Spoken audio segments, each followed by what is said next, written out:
अध्यक्ष जी, कल दोपहर से लिब्रान रिपोर्ट पर चल रही ये चर्चा पहले दौर की समाप्ति के बाद मुझ तक पहुंची है। पहले दौर में हमारी पार्टी की ओर से बोलते हुए पार्टी के राष्ट्रीय अध्यक्ष ने हमारा दृष्टिकोण सदन में प्रस्तुत किया था। मैं उनकी बातों से स्वयं को संबद्ध करते हुए उन्हें दोहराऊंगी नहीं, केवल उनके द्वारा अनछुए पहलुओं पर अपनी प्रतिक्रिया व्यक्त करूंगी। अध्यक्ष जी, 6 दिसंबर 1992 को अयोध्या में यह विवादित ढांचा गिरा, ये एक हकीकत है, जगजाहिरा हकीकत। लेकिन क्या यह ढांचा साजिश के तहत गिराया गया था? क्या यह ढांचा गिराने के लिए कोई षड्यंत्र रचा गया था?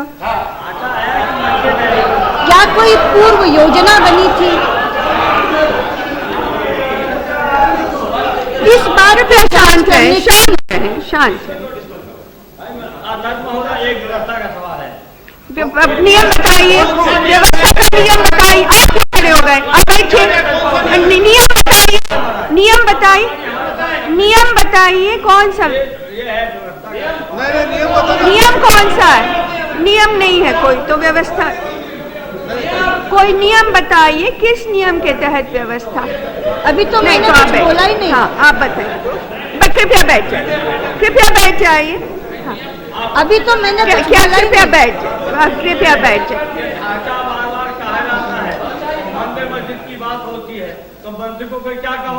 वहाँ डिस्प्यूटेड स्ट्रक्चर सुप्रीम कोर्ट का निर्देश है कि इसको विवादित ढांचा कहा जाए या इसे राम जन्मभूमि बाबरी मस्जिद परिसर कहा जाए, नहीं तो डिस्प्यूटेड स्ट्रक्चर कहा जाए। ये सुप्रीम कोर्ट का निर्देश है और बार बार लिब्रान आयोग ने भी इसी शब्द का इस्तेमाल किया है। इसलिए कृपा करके यदि मुलायम सिंह जी बैठ जाएं और मुझे कहने दें। मैं अभी केवल इतना कह रही थी कि इन बातों की जांच करने के लिए आयोग का गठन किया गया था। 16 दिसंबर 1992 को इस आयोग के गठन की अधिसूचना जारी की गई। क्या 14 दिसंबर? मैं जो बात कह रही हूँ उसको पूरे वाक्य को सुन तो लीजिए। आप लोग टिप्पणी ना 16 दिसंबर 1992 को आप क्यों बोल रहे हैं योगी? आगे इसकी अधिसूचना जारी की गई और अधिसूचना में 5 काम उन्हें सौंपे गए जो बहुत साथियों ने बताया, मैं पढ़ूंगी नहीं, लेकिन 3 महीने का समय इस आयोग को दिया गया। यह अधिसूचना की प्रति मेरे पास है। The Commission shall submit its report to the central government as soon as possible, but not later than 3 months. कानूनी भाषा में इसे मैंडेटरी कहते हैं।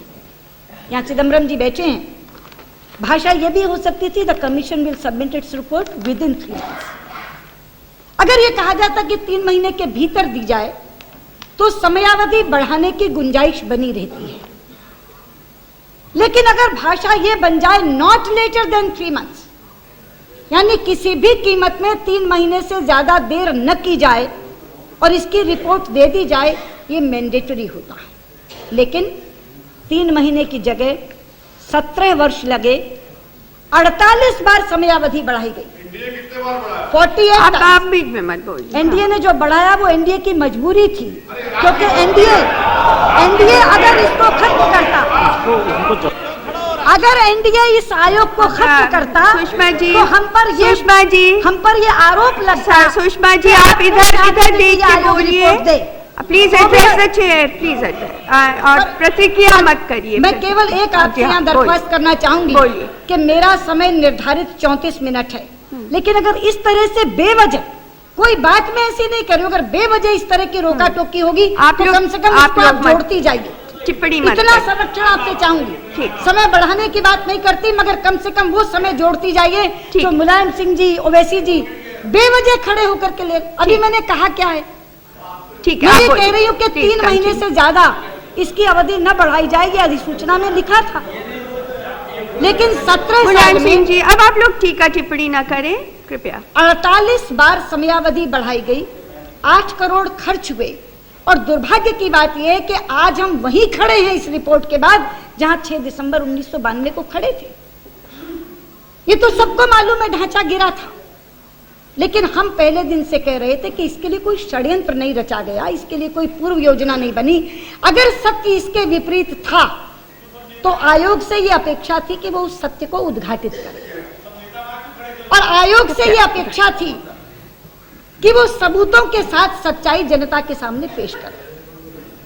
अध्यक्ष जी, ये काम करने के लिए आयोग को 3 तरफ से मदद मिल सकती थी। एक तो सीबीआई की टीम जो जांच कर रही थी, तथ्य जुटा रही थी, एक वो खुफिया एजेंसियां, गुप्तचर एजेंसियां राज्य और केंद्र सरकार की जिनके पास खुफिया सूचनाएं होती हैं, और तीसरा वो मुस्लिम संगठन जो इसे कॉन्स्पिरेसी बता रहे थे और कह रहे थे कि साजिश के तहत गिराया गया है।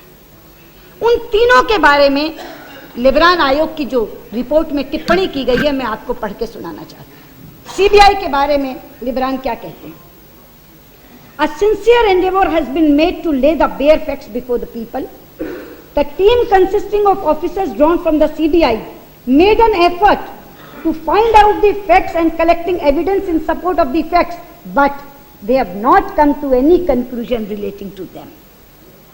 ये सीबीआई के बारे में लिबरान की टिप्पणी है कि उन्होंने बहुत कोशिश की, भरपूर कोशिश की तथ्य जुटाने की, लेकिन कॉन्स्पिरेसी का कोई भी तथ्य वो जुटा नहीं पाए। ये सीबीआई के बारे में उन्होंने कहा। अब इंटेलिजेंस एजेंसीज के बारे में देखिए।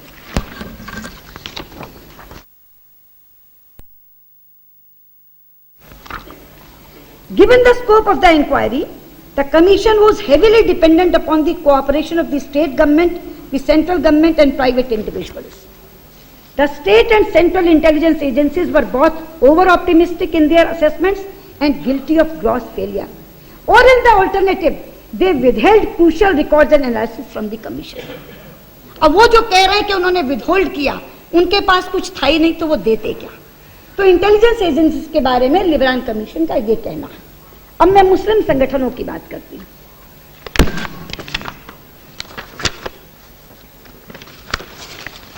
मुस्लिम पर्सनल बोर्ड की तरफ से यूसुफ मुछेला एक एडवोकेट थे मुस्लिम पर्सनल लॉ बोर्ड की तरफ से, जो लिबरान कमीशन को असिस्ट कर रहे थे। Yusuf मुछेला, representing the Muslim Personal Law Board, had cross-examined some key witnesses like L.K. Advani in part. No evidence was led or information provided to the commission with respect to the conspiracy or pre-planning or the joint common enterprise by any of these councils. मुझे अच्छा लग रहा है कि हमारे यहाँ देश के गृह मंत्री वो हैं जो एक वरिष्ठ एडवोकेट भी हैं। आप तो कम से कम एविडेंस को अप्रिशिएट कर पाएंगे चिदम्बरम जी। आप मुझे ये बताइए कि वो तीनों चीजें जो ये तथ्य जुटा सकती थी, जो साक्ष्य ला सकती थी, जो सबूत पेश कर सकती थी, लिबरान कमीशन की रिपोर्ट कहती है ना सीबीआई तथ्य जुटा पाई, ना इंटेलिजेंस एजेंसियां मदद कर पाई, और ना वो मुस्लिम पर्सनल लॉ बोर्ड के वकील हमारे सामने कोई सबूत पेश कर पाए कि ये कोई योजना थी, ये कोई षड्यंत्र था, ये कोई साजिश थी। लेकिन इन तीनों के बावजूद लिबरान रिपोर्ट किस निष्कर्ष पर पहुंचती है, वो निष्कर्ष पढ़ के सुनाती है।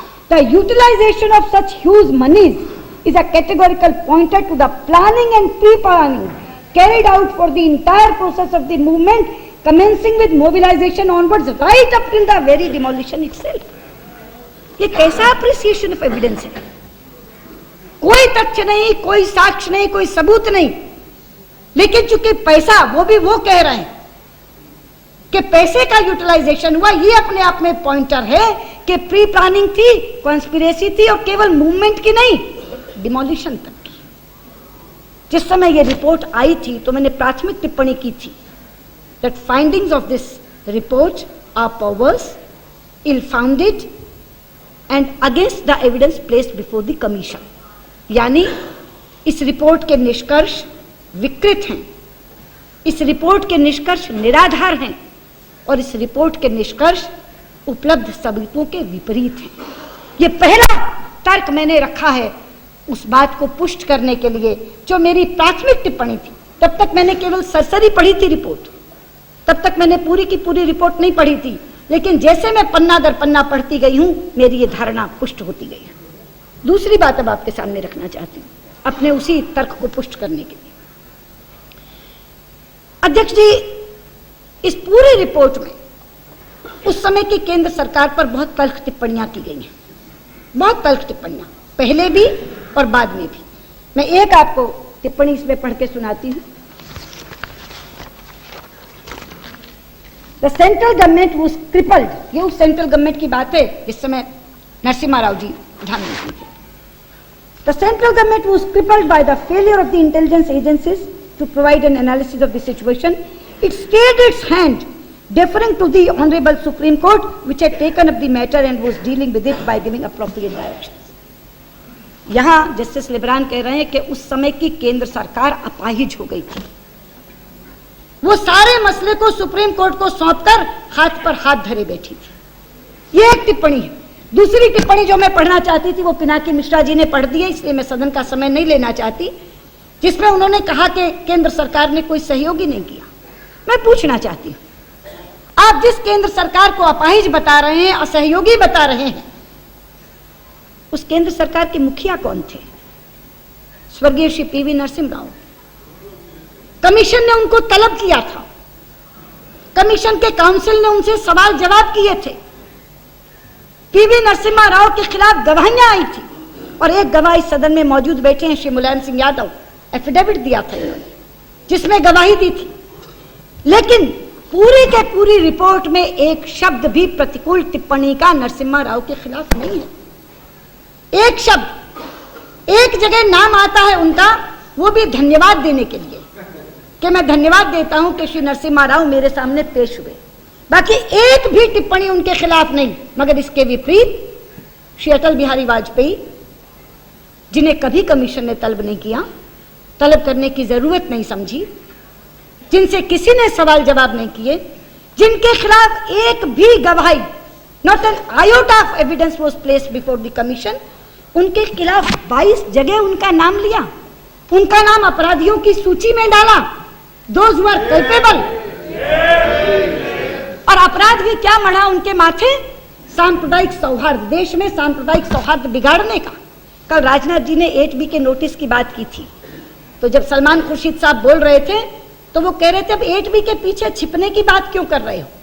क्यों भाई, ये अच्छा है जब आपको सूट करे तो आप कानून और विधान की बात ले आओ, और जब हम कानून और विधान की बात कहें तो आप कहें कि आप 8B के नोटिस के पीछे छिप क्यों रहे हैं? मैं केवल कानून की धारा की बात नहीं कर रही सलमान खुर्शीद साहब, मैं देश के लॉ ऑफ द लैंड की बात कर रही हूं, इस देश के सुप्रीम कोर्ट के निर्णय की बात कर रही हूं। सेक्शन 8B तो स्पष्ट है ही कि आप जरूर दर जरूर अगर किसी के खिलाफ टिप्पणी करना चाहते हैं तो 8B का नोटिस दीजिए। लेकिन इस देश में सुप्रीम कोर्ट का एक जजमेंट भी आया है। भागलपुर कमीशन के दंगों में जब कमीशन की रिपोर्ट आई तो आदरणीय अडवाणी जी का नाम बिना उनको 8B का नोटिस दिए दे दिया गया। अडवाणी जी उस नाम को शामिल करने के खिलाफ हाईकोर्ट में गए, उन्होंने एक याचिका दायर की, उन्हें वहां से राहत मिली, उनकी याचिका मंजूर हो गई। लेकिन स्टेट ऑफ बिहार उस याचिका के खिलाफ सुप्रीम कोर्ट में आया। यह सुप्रीम कोर्ट का जजमेंट पढ़कर सुनाना चाहती हूं।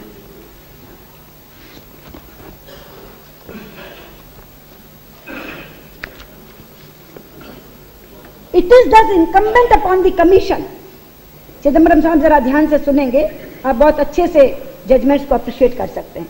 It is thus incumbent upon the commission to give an opportunity to a person before any comment is made or opinion is expressed which is likely to prejudicially affect that person.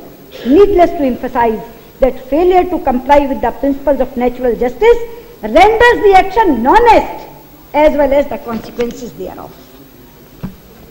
और मैं यहाँ एक बात और बता दूं अध्यक्ष जी कि 8B का नोटिस नहीं दिया गया, केवल इतना ही नहीं है, 8B का नोटिस देने की दरख्वास्त एक व्यक्ति ने कमीशन को दी थी, असलम भूरे नाम है उसका। उसने कहा था लिब्रान कमीशन से कि आप अटल बिहारी वाजपेयी को भी तलब करिए। ओपी शर्मा वकील के तौर पर पेश हुए थे, जस्टिस लिब्रान ने वो एप्लीकेशन सुनी थी और 18 पेज का एक ऑर्डर, 18 पेज का एक ऑर्डर उन्होंने सुनाया था जिसमें लिखा था, उन्होंने ये वो ऑर्डर पढ़ के सुनाती। I am satisfied that no useful purpose would be served in summoning the Prime Minister at this stage of inquiry as advised by the Council for the Commission. Commission के काउंसिल ने कहा था उन्हें बुलाने की कोई आवश्यकता नहीं है, उनके खिलाफ किसी तरह का कोई सबूत ही नहीं है।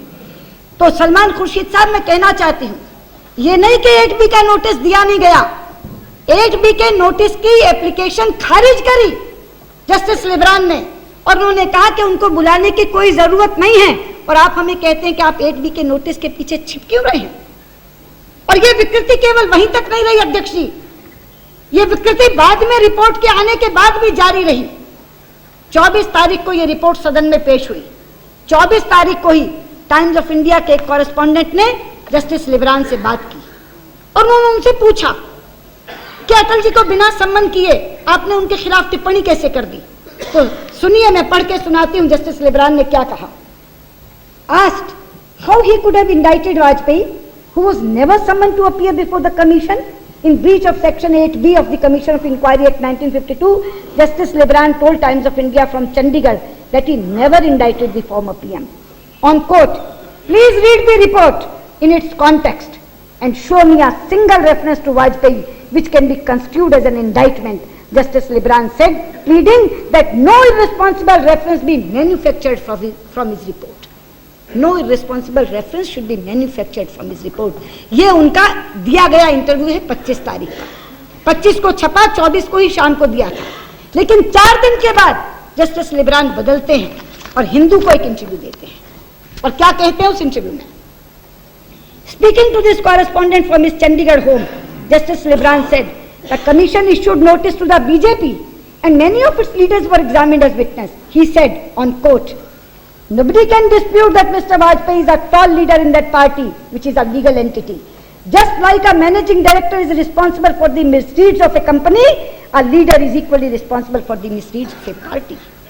मैं पूछना चाहती हूँ अध्यक्ष जी, ये 25 तारीख की ये रिपोर्ट पढ़ने के बाद मैं सहमत हूँ मुलायम सिंह जी से और पिनाकी मिश्रा से कि जस्टिस लिब्रान ने ये रिपोर्ट पढ़ी ही नहीं थी। ये अपने आप में खोज का विषय है अध्यक्ष जी कि ये रिपोर्ट किसने लिखी है और ये रिपोर्ट किसने लिखवाई है।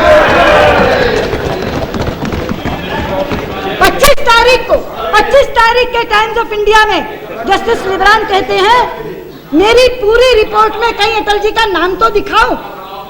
वो कहते हैं read the report in this context. उन्होंने पढ़ी ही नहीं, लेकिन उसके बाद उन्हें लोगों ने जाकर दिखाया कि अरे साहब आप पढ़ के तो देखो, इसमें तो 22 जगह अटल जी का नाम है और उनकी सूची अपराधियों में है। तो उन्होंने ये तर्क गढ़ा कि मैंने तो बीजेपी को नोटिस दे दिया था, जरूरत क्या थी।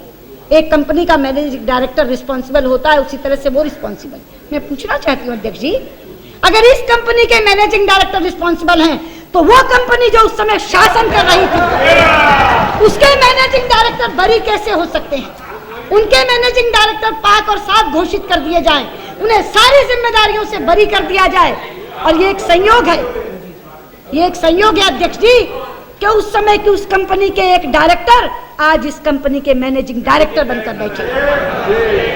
सरदार मनमोहन सिंह उस समय वित्त मंत्री थे, कोई छोटा मोटा ओहदा नहीं होता, वित्त मंत्री थे वो उस सरकार के, वो डायरेक्टर भी थे उस समय, और आज वो इस कंपनी के मैनेजिंग डायरेक्टर हैं। अगर हमारे मैनेजिंग डायरेक्टर जिम्मेदार हैं तो उनके मैनेजिंग डायरेक्टर बरी नहीं हो सकते। राव साहब को खुली छुट्टी, नरसिम्हा राव को क्लीन चिट, और अटल बिहारी वाजपेयी अपराधी, ये विकृत नहीं है तो और क्या है। मैंने कहा था कि मैं पुष्ट करूंगी अपने इस आरोप को कि ये विकृत भी है, सबूतों के खिलाफ भी है और ये निराधार भी है। ये 2 तर्क मैंने दिए अपनी बात को पुष्ट करने के लिए। मैं तीसरी बात कहना चाहती हूं। 5 काम सौंपे थे लिब्रान कमीशन को, 3 तो किए। सीक्वेंस ऑफ इवेंट्स पे बोले, सर्कमस्टांसेस पे बोले, मुख्यमंत्री और वहां के अधिकारियों की भूमिका पर बोले। अब कोई भी रिपोर्ट दी, सही दी, गलत दी, सच दी, झूठ दी, सत्य दी, असत्य दी, मगर दी। पर यह काम उन्हें किसने सौंपा था? सेकुलरिज्म के ऊपर 26 पेज का एक निबंध लिख डाला। आरएसएस बीजेपी के संबंधों पर एक पूरा थीसिस जड़ दिया। मुस्लिम संगठनों की आलोचना में एक पूरा लेख लिख डाला। मैं कहना चाहती हूं अध्यक्ष जी, ये एक न्यायाधीश द्वारा दी गई न्यायिक रिपोर्ट नहीं है, बल्कि एक अवसरवादी व्यक्ति द्वारा दी गई राजनीतिक रिपोर्ट। मैं तो पूछना चाहती हूं चिदम्बरम जी से, कौन सी ख्वाहिश पूरी की है आपने जज साहब की?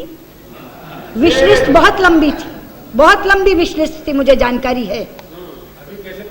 सुप्रीम कोर्ट में नियुक्ति से लेकर राज्यपाल से होती हुई वो विश लिस्ट राजदूत तक पहुंचती थी। लेकिन अब तो उन्होंने अपने रिकमेंडेशंस के चैप्टर में ही अपने लिए 3 नौकरियां खोज दी। किस पर सहमति हुई है जरा बता दीजिए। आज नहीं बताएंगे तो महीनों बाद पता चल जाएगा, क्योंकि मैं जानती हूं ये रिपोर्ट पूरी तोल पजोक के समय नियत होने के बाद दी गई है, जब सारी अनिश्चितताएं समाप्त हो गई, जब नई सरकार आ गई और लग गया पता कि हाँ अब कोई अनसर्टेनिटी नहीं बची, तब ये रिपोर्ट ठंडे बस्ते में से निकली है। अध्यक्ष जी, आप जानती हैं 17 साल कितने होते हैं? एक किताब मेरे हाथ लगी थी जिसका शीर्षक था 6000 डेज। बहुत आकर्षक सा शीर्षक लगा, मैंने उठाकर देखी। अमिया राव की लिखी हुई किताब है। अमिया राव को जानते हैं अडवाणी जी, स्टर्लिंग पब्लिकेशन की 6000 डेज। मैंने पलट कर देखा कि देखूं तो किसके बारे में लिखा है, 6000 दिन। अध्यक्ष जी, पंडित नेहरू के कार्यकाल की वो किताब है। इस देश में 6000 दिन राज किया उन्होंने। वो 17 साल बनते हैं। 47 में बने और 64 में देहांत हुआ। 52 का चुनाव जीते, 57 का चुनाव जीते, 62 का चुनाव जीते, तब जाकर 17 साल पूरे हुए। लेकिन जब मैं इस दिनों का हिसाब लगा रही थी कि 16 दिसंबर 1992 को अधिसूचना जारी हुई और 30 जून 2009 को यह रिपोर्ट पेश की गई, तो जानती हैं कितने दिन बनते हैं? 6036। यानी एक प्रधानमंत्री का पूरा कार्यकाल निकल गया, और वो कार्यकाल जिन्होंने सबसे ज्यादा देर इस देश में राज किया, एक प्रधानमंत्री का पूरा कार्यकाल निकल गया, और ये रिपोर्ट उसके भी 36 दिन बाद आई है। 6036 दिन के बाद ये रिपोर्ट आई है। मैं इसलिए कहना चाहती हूं आपसे, ये रिपोर्ट कैसे कैसे निष्कर्ष लेकर आई है। इसीलिए 17 साल के बाद जो टिप्पणियां छपी अखबार में, 17 years 48 extensions 8 crore rupees and a dead report। दूसरी टिप्पणी छपी 17 वर्ष और 1700 पेज की रद्दी। तीसरी टिप्पणी छपी खोदा पहाड़ और निकली चुहिया, वो भी मरी हुई। कैसे कैसे निष्कर्ष निकाले इन्होंने। एक निष्कर्ष है इनका कि अयोध्या तो कोई मूवमेंट ही नहीं था, आंदोलन ही नहीं था। मैं पढ़ के सुनाती हूं आपको। इसमें इन्होंने कहा, though the report uses the verbiage movement frequently, हम बार बार हम इसमें आंदोलन शब्द का इस्तेमाल कर रहे हैं। रिपोर्ट कह रही है का demand for a temple at Ayodhya never really became a public movement in the true sense of the word, while traditionally the word movement has been used to denote a collective desire of the public to secure a particular result. The Ayodhya campaign never achieved proportions more close to those levels. The use of the word movement, notwithstanding the Ayodhya episode, was never accompanied by a public movement. मैं आज इस सदन में खड़े होकर कहना चाहती हूं जस्टिस लिब्रान को कि जन आंदोलन के दृश्य एयर कंडीशन कमरों में बैठ के नहीं देखे जा सकते। जन आंदोलन के दृश्य अगर देखने हैं तो तपती दोपहरियों और ठिठुरती रातों में धूल धक्कड़ भरी सड़कों पर खड़े होना पड़ता है, तब जन आंदोलन के दृश्य दिखाई पड़ते हैं। अध्यक्ष जी, मैं उस मूवमेंट की साक्षी रही। जब अडवाणी जी रथ यात्रा निकले थे तो हरियाणा के खंड में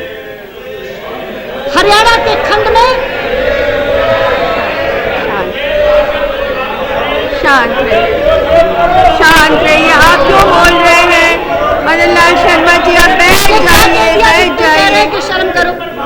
क्या कह दिया मैंने जिस पे कह रहे हैं शर्म करो? आप प्लीज एडजस्ट। बैठ जाइए। आप शांत रहिए। शांत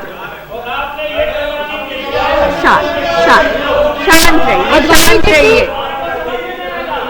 हाँ, आप कंटिन्यू। आप शांत रहिए। अध्यक्ष जी, अडवाणी जी की उस राम रथ यात्रा में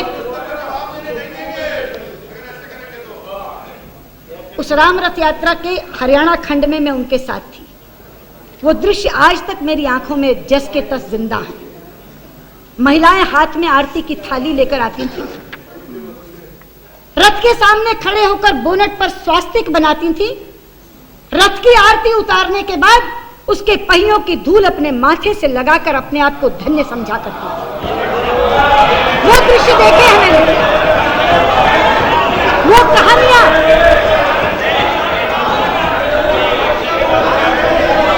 अध्यक्ष जी,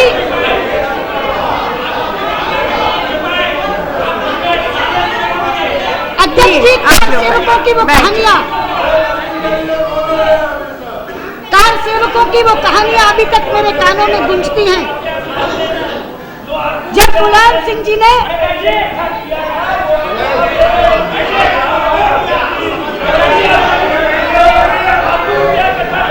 बैठ जाइए, बैठ जाइए, बैठ जाइए, बैठ जाइए, हाँ प्लीज प्लीज प्लीज। अध्यक्ष जी,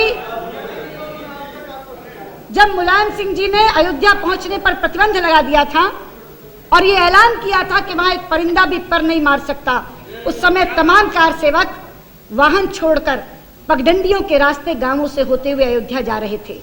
जहां भी गांव में रात पड़ जाती थी, आकर के लोग आग्रह करते थे हमारे घर में रुको, हमारे घर में विश्राम करो। उस समय उन घरों की गृहिणियां गर्म पानी में नमक डालकर उन कार सेवकों के चरण धोती थी, सरसों का तेल लगाकर उनके पैर के तलवों की मालिश करती थी। अध्यक्ष जी, और आंखों में आंसू भरकर उन कार सेवकों से अपनी भोजपुरी में कहती थी, भैया हम तो वहां ना जा सकत, पर तुहार चरण पखार के हम पुण्य कमा ले। ये कहती थी वो कि हम वहां नहीं जा पाएंगे, लेकिन तुम्हारे चरण पखार के जितना थोड़ा पुण्य मिलता है वो हम ले सकते हैं। मध्यम वर्ग की महिलाएं घर से आलू पूरी बनाकर कार सेवकों के लिए भेजा करती थी। गवाह है मुलायम सिंह यादव, अधिकारियों की पत्नी अपने बच्चों को लेकर सामने खड़ी हो गई थी कि पहले गोली हम पर चलाओ, बाद में कार सेवकों पर चलाना। वो कहते हैं ये आंदोलन नहीं था, ये जन आंदोलन नहीं था। चंडीगढ़ में बैठ के आपने निष्कर्ष निकाल लिया कि वो जन आंदोलन नहीं था। आप क्यों खड़े हो जा रहे हैं बार बार? आप बार बार क्यों खड़े हो रहे हैं? बैठ जाइए, बैठ जाइए, बैठ जाइए। इतना उत्तेजित नहीं होते हैं, इतना उत्तेजित नहीं होइए, इतना आप बैठ जाइए, बैठ। हाँ, स्वतंत्र भारत का वो सबसे बड़ा जन आंदोलन था और उसी आंदोलन ने आडवाणी जी को जननायक बनाया था। अध्यक्ष जी, ऐसे ऐसे विकृत निष्कर्ष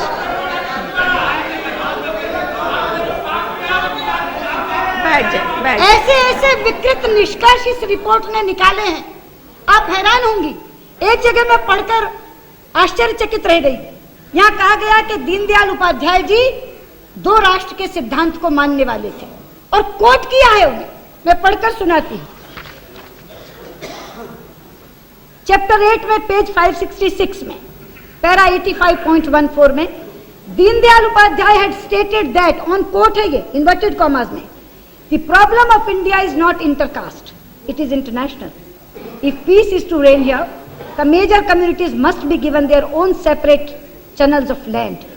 It is nothing but mere dream to imagine that Hindus and Muslims can stay together in India as members of composite nationality. The Muslims are not a minority community, they are a nation.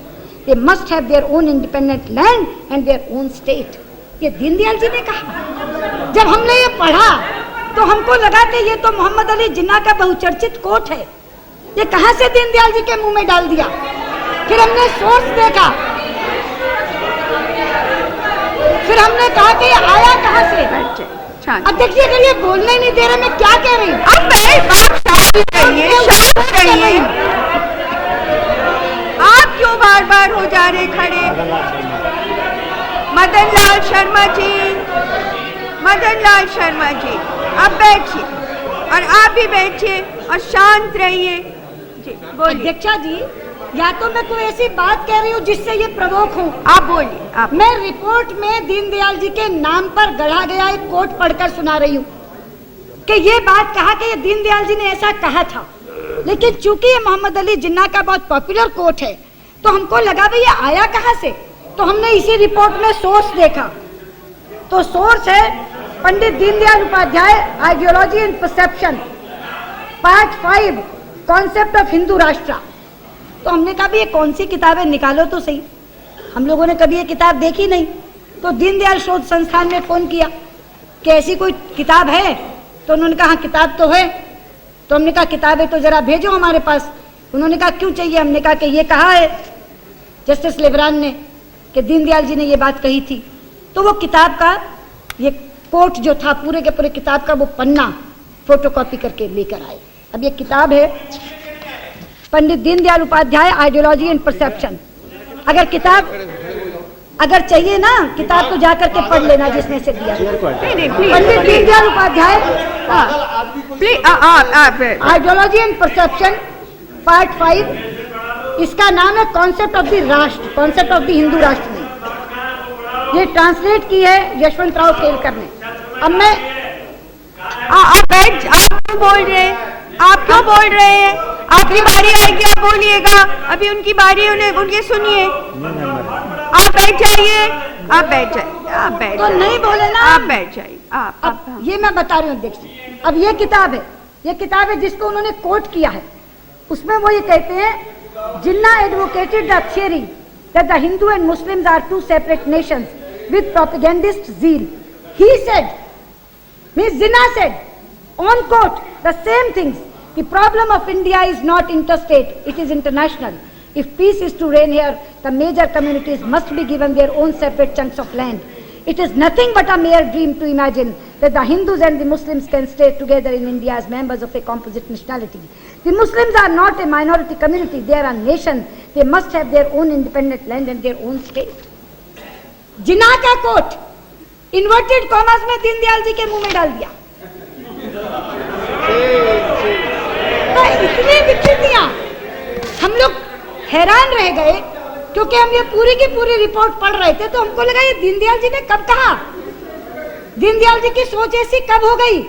तो पता चला कि जिन्ना का coat Deendayal ji के नाम पर इस्तेमाल। कितनी विकृतियां बताऊं। एक जगह कहते हैं राम को कहते हैं हिंदू गॉड, एक जगह कहते हैं वो अवतार जैसे थे, considered N incarnation of God. अब मैं पूछना चाहती हूं अध्यक्ष जी, कल जिस समय राजनाथ जी ने कहा कि अल्लामा इकबाल ने उन्हें इमाम हिंद कहा था, तो बाद में मैंने सलमान खुर्शीद साहब को सुना, उन्होंने कहा कि हाँ उन्हें इमाम हिंद क्या, अगर उन्हें इमाम दुनिया भी कहा जाए तो हम मानेंगे, क्योंकि उसमें हम निज़ाम मुस्तफ़ा देखते हैं। ये सोच सही है, यही सोच चाहिए। लेकिन मैं कहना चाहती हूं कि आप उन्हें हिंदू गॉड करके संकीर्ण कर रहे हैं।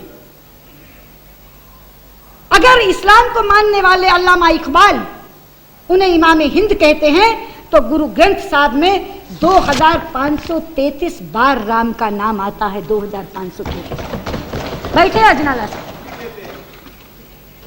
गुरु ग्रंथ साहब जो सिखों का धार्मिक ग्रंथ, जिसको गुरु के लिए कहा गया कि गुरु मानियो ग्रंथ को ही गुरु मानो। और ये बात मैं अंदाजों और अटकलों के आधार पर नहीं कह रही हूं। लक्ष्मण चेला राम जी ने एक शोध किया है कि गुरु ग्रंथ साहब में कितनी बार परमात्मा के नाम किस किस रूप में आए हैं। उसमें उन्होंने कहा है 2533 बार राम का नाम गुरु ग्रंथ साहब में आया। और अभी कोट कर रहे थे पिनाकी जी हरप्रीत सिंह ज्ञानी का नाम, जिसमें उन्होंने कहा कि उन्होंने बड़ी मदद करी। ये रिपोर्ट लिखी है उन्होंने ज्ञानी जी ने। इसलिए मैं कहना चाहती हूं वो तो सिख धर्म को मानने वाले, वैसे भी जस्टिस लिब्रान चंडीगढ़ में रहते हैं, जो पंजाब और हरियाणा की सांझी संस्कृति का केंद्र है। वो भूल गए गुरबाणी को। गुरु नानक देव ने 2 ऐसे शब्द कहे हैं जो हर हिंदू और सिख वहां अपने अपने घरों में बोलता है। उन्होंने कहा है, संग सखा सब तज गए, कोई ना निभियो साथ, कह नानक की विपत्ति में तो एक एक रघुनाथ। और उनका दूसरा शब्द है, राम नाम उर में गयो जाके सम नहीं कोय, जे सिमरत संकट मिटे दरस तुम्हारो हो। ये जस्टिस लिबरान को मालूम नहीं, चंडीगढ़ में बैठे हुए वो कहते वो हिंदू गॉड हैं। अध्यक्ष जी, वो हिंदू देव या देवता नहीं, राम भारत की आत्मा है। इसीलिए जन्म से लेकर मरण तक लोग राम का नाम जपते हैं। बच्चा पैदा होता है तो माँ अपनी उंगली से उसके जबान पर राम लिखती है और मरने के बाद एक मृत व्यक्ति की अर्थी राम नाम सत्य कहते हुए उठती है। मैं कहना चाहती हूँ, मैं कितनी भी संगतियां बताऊं, कितनी भी कृतियां बताऊं, मैं आपसे कहना चाहती हूँ, शांत हो जाइए, शांत हो जाइए, शांत हो जाइए। आप क्यों खड़े हो गए? आप क्यों खड़े हो गए? बैठ जाइए। ऑनरेबल मेंबर, आप क्यों खड़ी हो जा रही हैं? बैठिए, बैठ जाइए। काकोली घोष दस्तीदार जी, काकोली घोष दस्तीदार जी, बैठ जाइए, बैठ जाइए। आप क्यों खड़े हो गए? कुमदेव नारायण यादव जी, आप क्यों खड़े हो गए? बैठिए। ठीक है, ठीक है, हम बैठा रहे, क्या बैठाइएगा? अच्छा, बैठ जाइए, बैठ जाइए, हम बैठाएंगे ना, अब आप खड़े हो जाइए। आपका काम है बैठाना। अध्यक्ष जी, बोलिए, बोलिए। मैंने कहा कि आपका समय अब समाप्ति पर है, अब बैठ जाइए। अब अध्यक्ष जी दीजिए, आपका समय समाप्ति पर है, कुछ और समय लेकर आप समाप्त कंक्लूड कर रही हूँ। मैंने कहा था पर मेरे समय में वो रोक, हाँ नहीं, वो ध्यान में रखकर मैं कह रही हूँ। अध्यक्ष जी, मैंने कहा था, बोलने दीजिए। आप क्या लाल सिंह जी, आपको क्या हो गया? वो उधर से सबसे ज्यादा डिस्टर्बेंस आ रही। बैठ जाइए, बैठ जाइए, nothing will go on record. बैठ जाइए, एकदम बैठिए आप। देखिए, गृह मंत्री जी को उत्तर देना है अभी अब बैठ। हाँ बोलिए।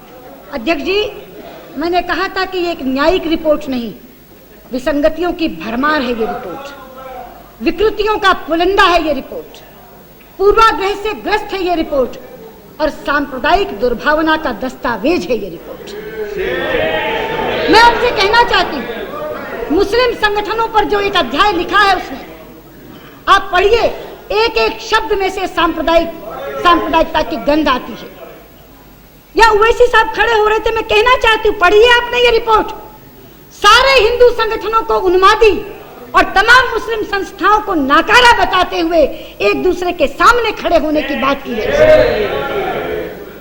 अध्यक्ष जी, पूरे मुस्लिम आवाम का आह्वान किया है उसने कि अपने मुस्लिम नेताओं के खिलाफ खड़े हो जाओ। कल आप अपील कर रही थी जिस समय ये चर्चा प्रारंभ हो रही थी कि मैं कहना चाहती हूँ, धैर्य रखिए, संयम रखिए, किसी तरह का सांप्रदायिक सौहार्द खराब मत होने दीजिए। मैं कहती हूँ, अगर ये रिपोर्ट आप रख देंगे लोगों को पढ़ने के लिए, ये तो दंगों का अंकुर है, दंगों का बीज बोने वाली है ये रिपोर्ट। जस्टिस लिबरान कहते हैं, मेरे पास मुस्लिम एज कम्युनिटी आए नहीं। फिर खड़े हो गए, भाई चुप रहिए, ऐसे चुप रहिए। लिबरान ये कह रहे हैं कि एक तरफ तो हिंदू संगठन खड़े थे, RSS, BJP, VHP, Bajrang Dal, और दूसरी तरफ मुस्लिम संस्थाएं सो रही थी, आप खड़े ही नहीं हुए। उन्होंने मुस्लिम आवाम को इनके प्रति भड़काया है। और ओवैसी साहब, आपके तो अब्बाजान पेश हुए थे लिबरान कमीशन में, इसलिए तमाम के तमाम लोगों के ऊपर उन्होंने ये टिप्पणी की है। मैं आपसे कहना चाहती हूँ और गृह मंत्री जी से कहना चाहती हूँ, खुदा के वास्ते इस रिपोर्ट को खारिज कर दीजिए, खत्म कर दीजिए इस रिपोर्ट को। ये रिपोर्ट अगर रहेगी तो देश में दंगे भड़काने का काम करेगी। अगर आपको उत्तर चाहिए तो उत्तर हम दे रहे हैं, उत्तर हम आज भी दे सकते हैं। क्या ढूंढ रहे हैं? कौन से सवालों के जवाब चाहिए आपको? 6 दिसंबर 1952 को आप चुप रहिए। आपको जवाब चाहिए इसका कि 6 दिसंबर 1952 को ढांचा गिराया। हाँ, मैं कहती हूँ, आप शांत रहिए, this will not go in record. 4 सेवकों ने गिराया जी, गिराया। षड्यंत्र के तहत गिराया? नहीं, षड्यंत्र के तहत नहीं गिराया। क्या गिराने की सजा भुगतने को तैयार हो? अगर आपका प्रश्न ये है कि क्या गिराने की सजा भुगतने को तैयार हो, मैं सदन में खड़े होकर कहना चाहती हूँ तैयार हैं, बिल्कुल तैयार। और अध्यक्ष से ये कहना चाहती हूँ वो भी तैयार हैं जो वहां थे, और वो भी तैयार हैं जो वहां नहीं थे, वो भी तैयार हैं जो सदन में बैठे हैं, वो भी तैयार हैं जो सदन के बाहर हैं। अगर आपको सजा देनी है तो दो, लेकिन एक मिनट, आपको सजा देनी है दो, हम भुगतने के लिए तैयार हैं, लेकिन किंतु परंतु करके, अगर मगर करके, इधर उधर करके समस्या को टालो मत, समस्या को टालो मत। 50 साल तक अदालतें जिस बात का फैसला नहीं कर सकी, उसका हल केवल संवाद से निकलेगा। संवाद करो, दोनों कम्युनिटीज को एक साथ बैठाओ, समुदायों के प्रमुख लोगों के साथ बात करो। मैं हैरान हुई कल जब गुरदास दास गुप्ता बोल रहे थे, वो कह रहे थे मैं प्यूनिटिव एक्शन तो नहीं चाहता, पॉलिटिकल आइसोलेशन इसकी सजा है। गुरदास दा, अभी 4 दिन पहले आपने मुझे न्योता दिया था कि आकर के एटक की रैली को एड्रेस करो, और कल आप पॉलिटिकल आइसोलेशन की बात कर रहे थे हमारे कॉमरेड्स के लिए। अध्यक्ष जी, हमारे अध्यक्ष जी, अभी बैठ जाइए, कॉमरेड्स के लिए। after she is finished, after she is, no, you sit down, after she is finished I'll give you a minute, no, I'll give you a minute after she is finished. अध्यक्ष जी, आप बाद में इन्हें समय दे दीजिए, जो ये कहना चाह रहे वही मैं बता रही। हमारे कॉमरेड्स को 2 फ्रेज बहुत सूट करते हैं। जब इन्हें कांग्रेस से हाथ मिलाना होता है तो ये कहते हैं सेकुलर फोर्सेस को इकट्ठा हो जाना चाहिए, इसलिए हम कांग्रेस के साथ हैं। और जब इन्हें बीजेपी का साथ चाहिए तो ये कहते हैं इकोनॉमिक इश्यूज पर हम सबको साथ हो जाना चाहिए, इसलिए बीजेपी हमारे साथ है। ये कहना चाह रहे हैं। इन्होंने उस दिन कहा था, अध्यक्ष जी, इन्होंने कहा था this is a very significant move, हम इकोनॉमिक इश्यूज पर इकट्ठे हो जाएं, आप आइए हमारे यहाँ की रैली को एड्रेस करिए। उस दिन मुझे सुविधा नहीं थी, मैं नहीं जा सकी। अगर 4 दिन बाद आप पॉलिटिकल आइसोलेशन की बात करने वाले थे तो आपने उस दिन मुझे न्योता क्यों दिया था? इसलिए मैं आपसे कहना चाहती हूँ, पॉलिटिकल आइसोलेशन इसका जवाब नहीं है, इसका समाधान नहीं है। इसका समाधान है इकट्ठे बैठना, मगर किस मानसिकता से बैठना? इस मानसिकता से बैठो कि हमलावरों के विजय चिन्ह गर्व के नहीं शर्म के स्मारक होते हैं। इस मानसिकता से बैठो, जरूर कर जरूर हल निकलेगा। कोई जगह बंद नहीं होती। इतिहास में ऐसे बहुत से पड़ाव आए हैं जहां लगता है सब कुछ समाप्त हो गया, लेकिन उसी अंधेरे में से राह निकला करती है। और इस रिपोर्ट को खारिज करो, कम से कम मैं अपनी पार्टी की तरफ से इस रिपोर्ट को पूरी तरह खारिज करती हूँ। We dismiss this report, lock, stock and barrel. Thank you.